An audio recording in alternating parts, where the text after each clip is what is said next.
What set these rulers apart from the merely brutal, and how did their unchecked psychosis reshape lives far beyond their borders?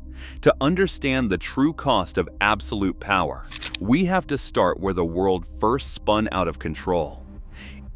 Idi Amin's rule in Uganda turned on a single unpredictable command. In August 1972, Amin summoned his cabinet and, without warning, announced that the entire Asian Ugandan community, nearly 60,000 people, had 90 days to leave the country. The order was absolute. Families who had lived in Uganda for generations were told to abandon homes, businesses, and possessions overnight. Diplomatic cables from the British Foreign Office recorded frantic appeals from those facing sudden exile, but Amin refused to reverse course. He claimed the expulsion would restore Uganda's economy to its rightful owners. Instead, the country's economic backbone collapsed. Asian Ugandans had run much of the trade and industry. Within a year, shops stood empty, factories closed, and basic goods vanished from markets. The nation's gross domestic product fell by more than 20% between 1972 and 1973. Amin's so-called economic war left Uganda poorer and isolated, with shortages and inflation spiraling out of control. For those expelled, the trauma was immediate and lasting. Many arrived in Britain, Canada, and India with nothing but a suitcase. Their assets were seized and their citizenship revoked. Amin's decree had been shaped by personal vendettas and impulsive nationalism. Cabinet minutes reveal the decision was made in a matter of hours, driven by Amin's shifting alliances and paranoia. By the end of his rule, Uganda's death toll stood somewhere between 100,000 and 500,000. When Amin was finally overthrown in 1979, he found refuge in Saudi Arabia, never facing trial for the devastation he unleashed. The legacy of his overnight decision lingers in Uganda's fractured economy and in the lives of families forced to start over far from home. In March 1962, General Nguema led a military coup that brought Burma under his absolute control. The new regime wasted no time. Within months, Nguema announced the Burmese way to socialism, a sweeping plan that sealed the country off from the outside world. Banks, factories, and all major businesses were nationalized by decree. Foreign investment was outlawed, and thousands of private enterprises vanished overnight. State-run committees replaced local markets, and even small traders found themselves answering to government inspectors. The kyat, Burma's currency, was devalued without warning, erasing life savings in a single day. Official statistics tell the story of decline. In 1962, Burma's GDP per capita was among the highest in Southeast Asia. By the end of Nguyen's first decade, it had dropped by more than half. Rice exports, once the pride of the country, collapsed as state quotas and price controls destroyed incentives for farmers. Black markets flourished, but ordinary people faced empty shelves and ration cards. International isolation followed, embassies closed, trade withered, and foreign aid dried up. Nguyen's ideology promised independence and prosperity, but the reality was economic suffocation.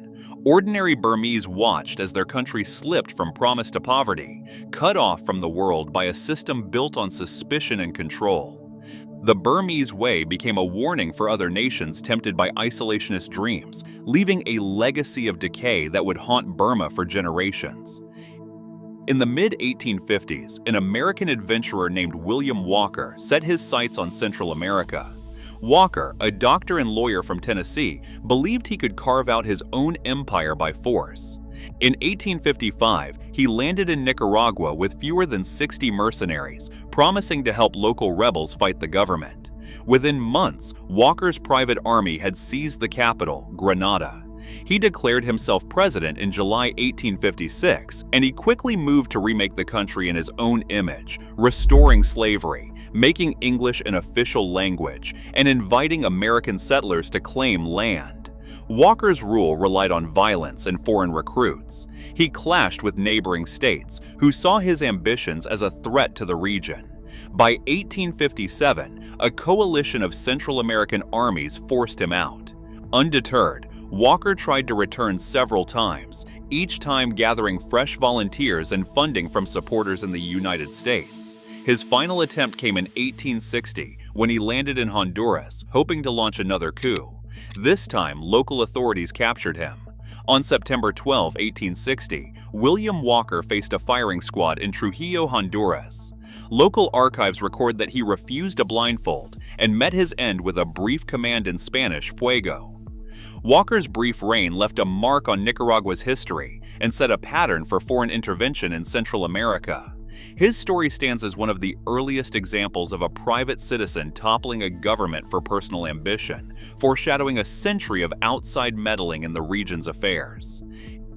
In the heart of Bucharest, the Palace of the Parliament rises over the city, a monument to Nicolae Ceausescu's obsession with power. Construction began in 1984, swallowing entire neighborhoods. More than 900 buildings, including churches and historic homes, were bulldozed. Over 57,000 families were forced out to make room for the project. The palace consumed staggering resources: 700,000 tons of steel, 1 million cubic meters of marble, and 3,500 tons of crystal, all sourced from within Romania. At the peak, up to 20,000 workers labored around the clock, many of them soldiers or conscripted volunteers. Official records admit to 27 deaths during construction, but survivor accounts and investigative reports estimate the real toll may have reached into the thousands. By 1989, the palace had cost the Romanian state more than $1.7 billion. Even today, its annual heating and electricity bills top $6 million. While the building stood as a symbol of Ceausescu's vision, the rest of the country faced empty shelves and rationed electricity. As resources poured into marble halls, hospitals and schools fell into ruin. Ceausescu's drive to increase Romania's population, Decree 770, outlawed abortion and contraception for most women. Birth rates soared, but so did tragedy. By the late 1980s, more than 10,000 children died in state orphanages, victims of starvation, disease, and neglect. International reports exposed scenes of overcrowding and squalor, but the regime denied everything. In December 1989, as protests swept the country, Ceausescu and his wife Elena were captured and brought before a military tribunal. The trial lasted less than 2 hours. Both were found guilty of genocide and other crimes, and then executed by firing squad on Christmas Day. Footage of their final moments, broadcast across the world, marked the end of a dictatorship built on vanity and human suffering. Saparmurat Niyazov, better known as Turkmenbashi, did not just rule Turkmenistan, he tried to rewrite its very reality. In 2001, he published the Ruhnama, a spiritual guide that became more than required reading. Every school child, civil servant, and job applicant had to memorize its passages. High school exams and even driver's license tests included questions on the book. The doctrine seeped into daily life, with state television airing lessons and public squares echoing its slogans. Niyazov's reach extended to the calendar itself. In 2002, he decreed that the months and days of the week would be renamed. January became Turkmenbashi after himself. April was now Gurban Sultan, honoring his mother. Bread was renamed Gurban Sultan as well. Official documents, school timetables, and even passports reflected these changes. For years, Turkmen citizens recited the new names in every aspect of public life, from courtrooms to grocery stores. The cult of personality took on a physical form too. In Ashgabat's center, a gold-plated statue of Niyazov stood atop a tower, rotating to always face the sun. The monument became a symbol of the regime's self-obsession. State workers were required to take an oath of loyalty, hand on the Ruhnama, swearing allegiance to Niyazov and his vision. The book was declared a source of wisdom equal to the Quran and printed in massive runs. Even after his death in 2006, the marks of this engineered reality lingered. Names on documents, faded murals, and the memory of a country where one man's word shaped every corner of existence. Gurbanguly Berdimuhamedow stepped into Turkmenistan's spotlight with a style both familiar and strangely modern. Where his predecessor forced citizens to memorize the Ruhnama, Berdimuhamedow turned to the camera, staging his power for a national audience. State television became his stage. Medal ceremonies for horse races, cycling competitions, and even dog shows filled the airwaves. Between 2015 and 2022, these broadcasts grew more elaborate, with Berdimuhamedow often presenting himself as both the star athlete and the supreme judge. Gold medals, trophies, and honorary titles were awarded to himself, sometimes in the presence of government ministers and crowds of schoolchildren. One segment from 2017 shows Berdimuhamedow galloping across a racetrack, then stepping onto a podium to receive a medal from his own cabinet. Another year, he set a national record for shooting, with television crews capturing every shot and applause. These events were never spontaneous. Choreographed rallies, mass applause, and carefully edited footage created an endless loop of success and adulation. State-run news bulletins replayed his victories, sometimes for days, while billboards and banners celebrated each new achievement. The spectacle extended beyond sports. In 2020, Berdimuhamedow awarded himself the title of People's Horse Breeder, presenting a golden statuette to himself, while a choir sang his praises. On national holidays, parades featured giant portraits and floats dedicated to his supposed accomplishments. Public stunts, from weightlifting to composing songs, became regular content for Turkmenistan's tightly controlled media. Through these televised performances, the cult of personality evolved, less about doctrine, more about spectacle, with every citizen cast as an audience member in the president's ongoing show. In 1975, Muammar Gaddafi published the Green Book, a slim manifesto that claimed to offer a new path for humanity. Its ideas, equal parts socialism, tribalism, and personal decree, became the law of Libya. For decades, every schoolchild was required to memorize its pages. Government offices, military barracks, and even sports clubs echoed with its slogans. The Green Book was translated into more than 30 languages and distributed worldwide. But outside Libya, it was dismissed as the ramblings of a dictator. Inside the country, it shaped daily life, serving as both a political Bible and a tool of control. Gaddafi's rule thrived on spectacle. Nowhere was this clearer than in what he called the Amazonian Guard, an all-female corps of bodyguards, hand-picked for loyalty and paraded at international events. Official accounts painted them as elite warriors, but defectors later described a world of coercion, surveillance, and fear behind the stage-managed glamour. The Guard became a symbol of Gaddafi's obsession with image and dominance, their presence calculated to unsettle and impress foreign dignitaries. Beyond Libya's borders, Gaddafi's ambitions turned violent. In 1988, Pan Am Flight 103 exploded over Lockerbie, Scotland, killing 270 people. A Scottish court later convicted a Libyan intelligence officer, and in 2003, Gaddafi's government accepted responsibility for the bombing. Throughout the 1970s and the 1980s, Libya funneled cash and weapons to armed groups from Ireland to the Middle East. United Nations sanctions and mounting evidence of state-sponsored terror left Libya isolated. When the Arab Spring reached Tripoli in 2011, Gaddafi's regime collapsed in a matter of months. He was killed by rebel forces that October, his doctrine and spectacle swept away in the chaos he had helped create. Mobutu Sese Seko ruled Zaire with a style that turned national identity into personal theater and state coffers into a private bank account. In 1971, he launched the campaign known as Authenticide, ordering citizens to abandon European names and Western clothing. Leopoldville became Kinshasa, and the country itself was renamed Zaire. Mobutu's own wardrobe, leopard skin hats, designer suits, and gold-tipped canes became symbols of a new national image. But behind the spectacle, a different transformation was underway. From 1965 to 1997, state funds flowed out of Zaire at a staggering rate. Declassified CIA and Belgian files track hundreds of millions siphoned into Swiss bank accounts and offshore companies controlled by Mobutu and his inner circle. Official salaries for ministers and generals were dwarfed by secret bonuses, access to diamond concessions, and kickbacks on every major contract. Mobutu's palaces, built with marble and imported chandeliers, stood in sharp contrast to the crumbling infrastructure outside their gates. Cold War alliances shielded him from scrutiny. Western governments, eager to keep Zaire out of Soviet hands, funneled aid and loans even as evidence of theft mounted. The result was a system where luxury was not just for show, it was policy. Mobutu's rule drained the country's resources, leaving schools shuttered, hospitals bare, and the treasury empty. The spectacle of power masked a designer kleptocracy, one whose effects would haunt the Congo long after Mobutu's final flight into exile.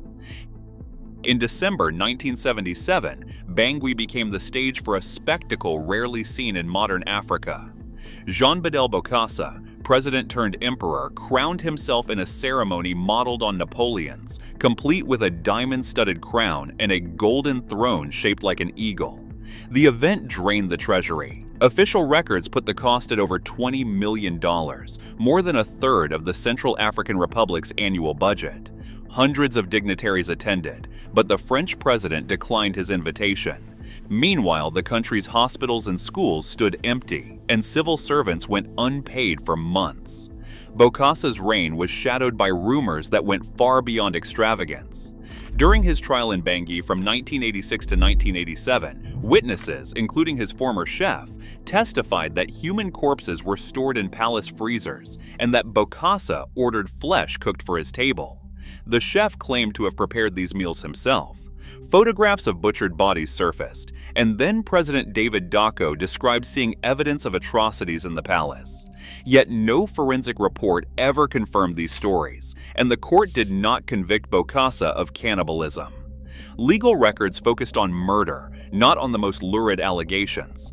Even today, historians caution that the cannibalism claims remain contested, shaped as much by rumor and political rivalry as by evidence.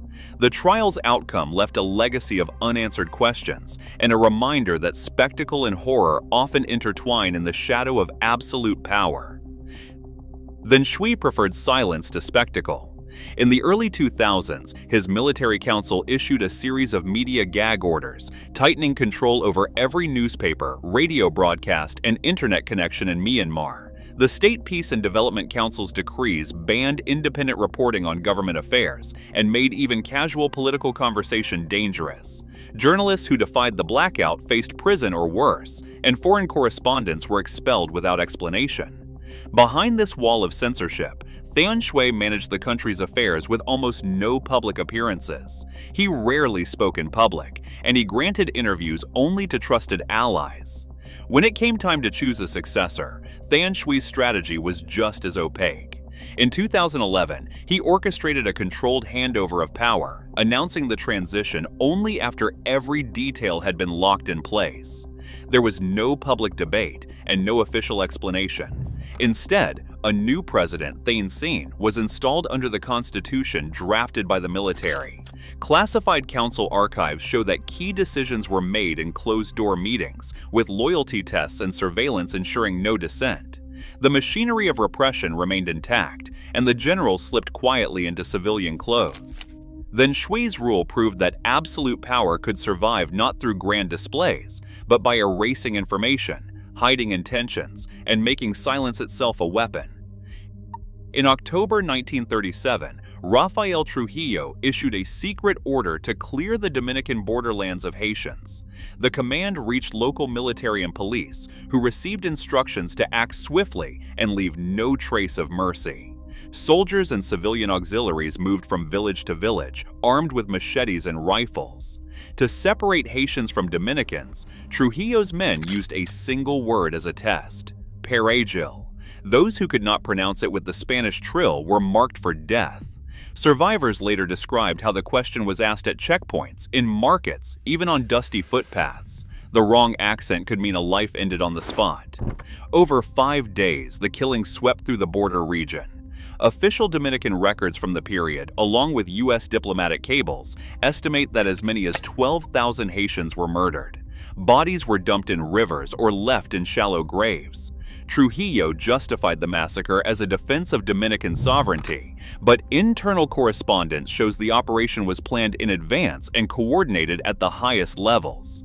The so-called Parsley Massacre set a precedent for state-directed ethnic violence in the Caribbean, leaving a legacy of terror and mistrust along the border that has never fully healed. In 1959, Francois Papa Doc Duvalier gave his personal militia a name that would soon echo across Haiti in whispers: the Tonton Macoute. Officially, they were the Volontaires de la Sécurité Nationale, but everyone knew them by their Creole nickname, borrowed from a bogeyman said to snatch children in the night. The Tonton Macoute answered only to Duvalier. Recruited from the poorest neighborhoods in the countryside, they wore straw hats, sunglasses, and blue denim shirts, blending folklore with menace. Their mission was simple: enforce the will of the president no matter the cost. On city streets and rural roads, the Macoute patrolled openly, armed with machetes and World War II rifles. They arrested, extorted, and disappeared anyone suspected of disloyalty. Human rights groups estimate that during Duvalier's rule, thousands vanished without a trace, taken from their homes, never to be seen again. Survivor accounts tell of midnight raids, bodies left in ditches, and families silenced by fear. The regular police stepped aside.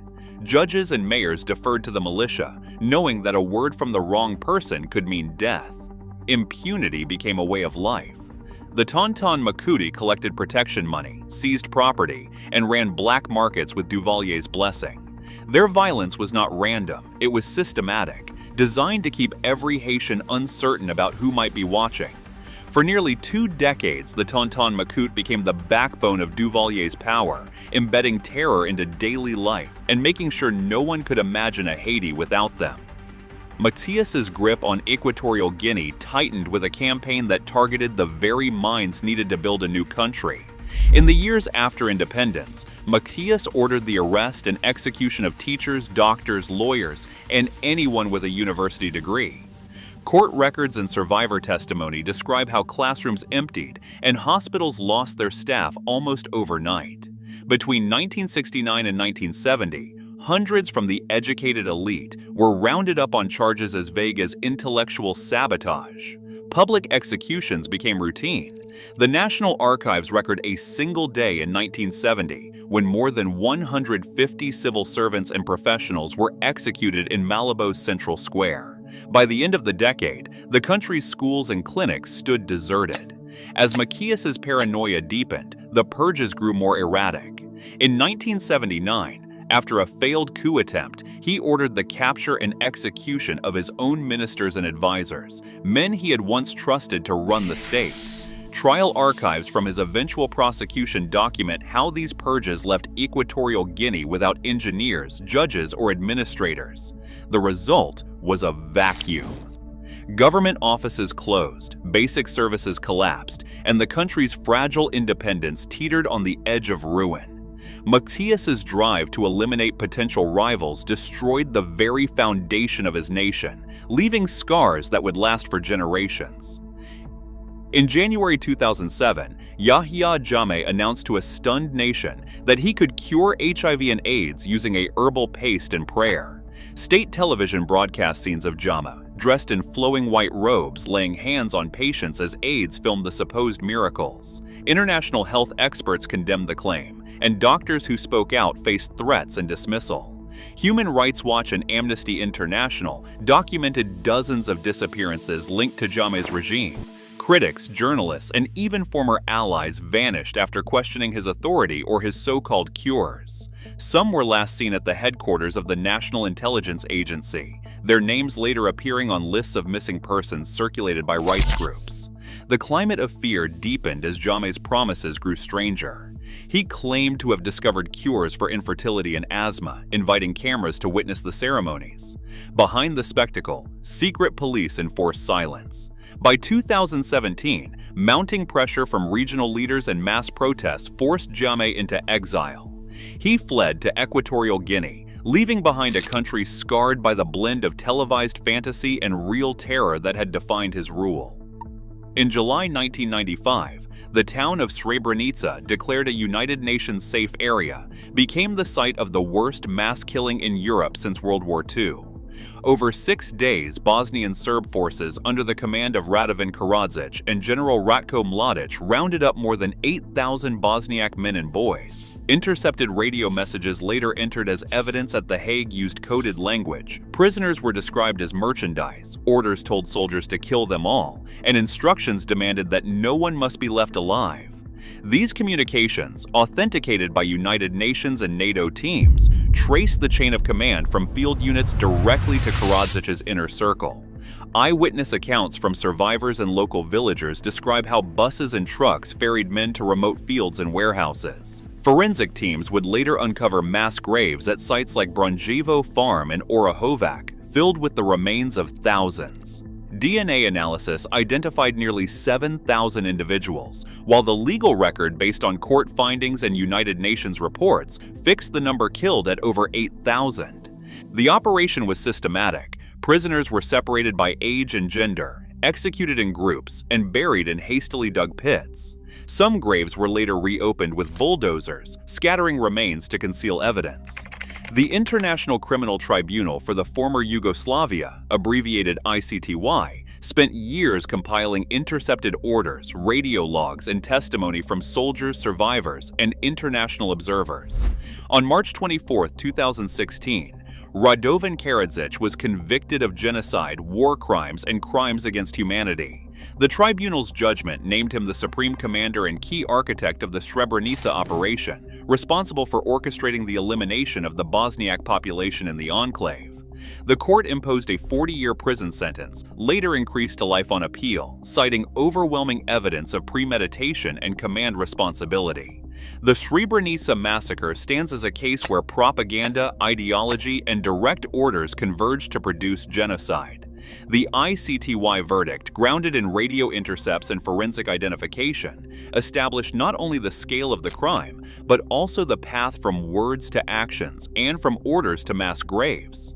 The conviction of Karadzic remains a rare instance of international justice reaching the architects of modern atrocity. In 1850, a failed scholar from southern China named Xiuquan emerged from months of fever with a vision he claimed was divine. Hong announced that he was the younger brother of Jesus Christ, sent to cleanse China of demons and establish a new era of heavenly rule. His message found fertile ground among peasants battered by famine, corruption, and Qing dynasty neglect. By January 1851, Hong and his followers proclaimed the birth of the Taiping Heavenly Kingdom. The rebellion that followed would become one of the largest and deadliest wars in human history. Taiping armies swept across southern China, capturing city after city.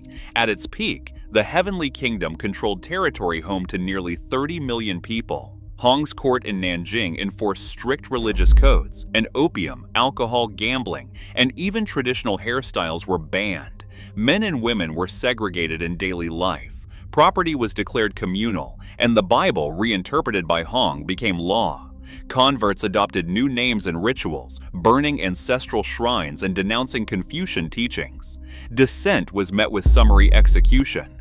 Foreign missionaries who at first saw promise in Hong's movement recoiled as reports of forced conversions and massacres reached the coast.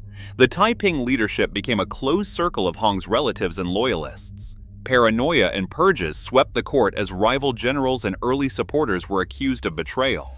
Hong rarely appeared in public, communicating with his followers through proclamations and visions. Outside the capital, Taiping armies and Qing imperial forces clashed in sieges that destroyed entire cities. Villages were torched, crops razed, and survivors driven into the hills. Famine and disease followed in the wake of battle. Qing records and foreign observers describe rivers choked with bodies and fields left fallow for years. The rebellion lasted until 1864, when imperial troops, aided by Western-trained forces, stormed Nanjing. Hong died during the siege, reportedly from poisoning or starvation. By the time the Taiping Heavenly Kingdom fell, an estimated 20 to 30 million people had died, more than in any other civil conflict before the 20th century. The scale of destruction left provinces depopulated and economies shattered. Hong's vision of a Christian utopia had unleashed a catastrophe that dwarfed the ambitions of any modern nationalist. In the end, the Heavenly Kingdom's legacy was measured not in spiritual salvation, but in the highest human cost of any war China had ever known.